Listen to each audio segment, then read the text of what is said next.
think for me, the pervading, the common denominator in it all is, in what we do, is music, and that isn't going to change necessarily. I mean, changes styles, and but that's the that's the idea, is right there. It's like when you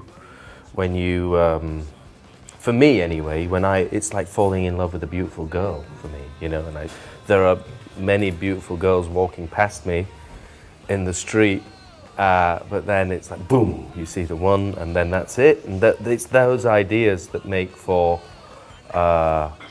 great music. And there's different ways to take that particular girl out to dinner. Strange euphemism. I know. I'll leave that metaphor there.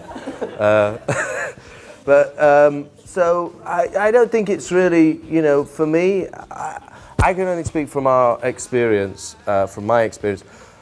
I lament the loss of, what I experienced with being able to do whatever it was, have a chunk of change thrown at, this thing, get to go off and do this thing. You have an opportunity, and it's really something that doesn't exist anymore, or rarely, not in the same. And that's I'm kind of pained about that, because, I think there may be something lost in that. However, essentially it's the same thing, it just perhaps is not so, the bubble that can create that kind of utopia isn't there. And so you have to create it yourself if you want to do that. The good thing about having a lot of money to do that is it really affords you an opportunity that is unlike anything else. However, you can squander that just in the same way anyway. So, for me, it boils down to that idea.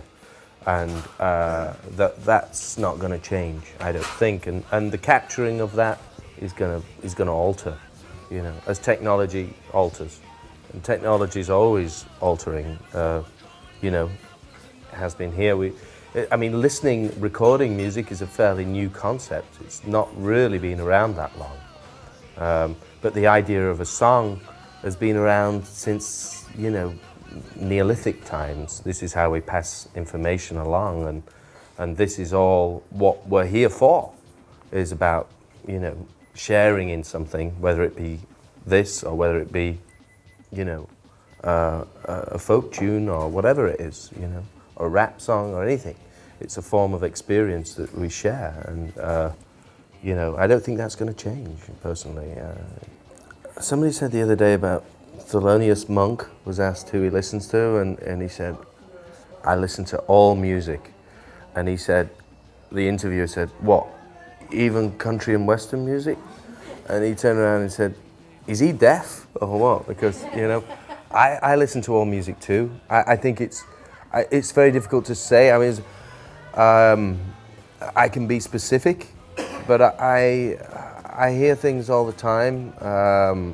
I think when I'm recording, I try not to listen to music so much, because usually if I'm working all day on something and I come home, I don't really want to hear more. I actually want to just hear. And that's true of touring too, because it's usually like, generally I think music can put you in a kind of, it can lift you up. So maybe before I play, it's nice to listen to some music. Specifically, I get introduced to things. People mention that my ex-wife introduced me to this band called the Growlers. I like them. I listen to the Alt J. Do you listen to the Alt J record? I listened to it the other night. I listened to that. It was good. I like that a lot. I was saying, I just gotten into I used to be a choir boy over here at the Leeds Parish Church, and I've been listening to a lot of that kind of stuff. It's really quite incredibly profound music. This guy Henry Balfour Gardner. I was just telling my mum this morning, I had to play it. Is it unbelievable? To listen to all aspects of music, even country and western music. I listen to this many. I knew going into it, working with Bryce and working with these guys, that I had some level of assurance that it was going to be where I wanted it to be. you know, you never know. There is an element of risk, but I think having done it now, for what this record is, I think it's great. I'm really, really happy with it. It also feels to me something that's, you know, it's a bit like it's a bit like my ex-wife. I love her. I'll always love her, but I don't really want to be around her that much anymore. So it's kind of how I feel, you know. I don't know if I should have said that, should I? It all stays on. No, I do want to be around it, but you know, that it's a recording now, and that's that little piece of history. So it's kind of, I'm super grateful for it, as I am her, by the way, I just want to say.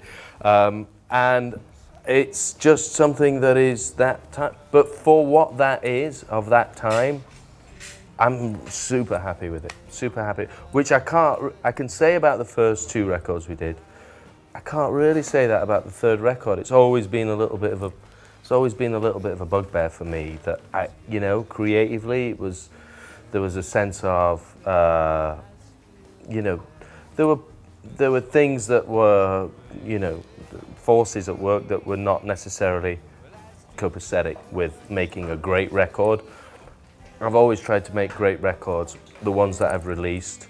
That one's a bit of a letdown for me personally, but this one isn't. This one is the record that I wanted to make, having made that one.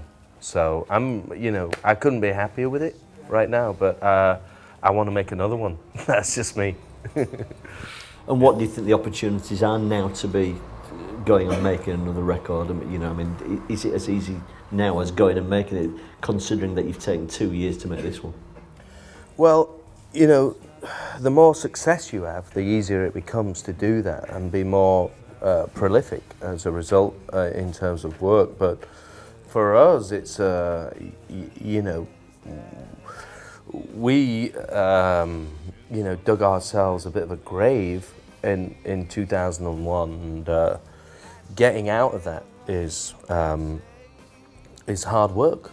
You know, it means like doing this, coming here, not here tonight, but coming to England. You don't have to be if you don't want to.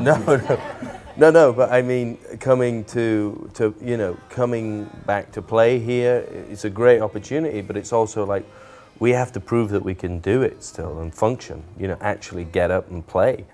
Now we know that, you know, we can do it, but there's a sense of, you know, bridge building that needs to be done, and that like anything, it takes time and it takes effort, and but you know, ultimately it's a very rewarding thing to do. Yeah. How do you measure success these days? Because you know, look, you know, this is not going to be a massive record unless something quite incredible happens, which I hope it does. But you know, the reality of the situation is that you've not got a major record label behind you. You've not got money to throw at plugging the record. So how do you measure success now with what you're doing here, what you're doing with this record? What's the measure for you?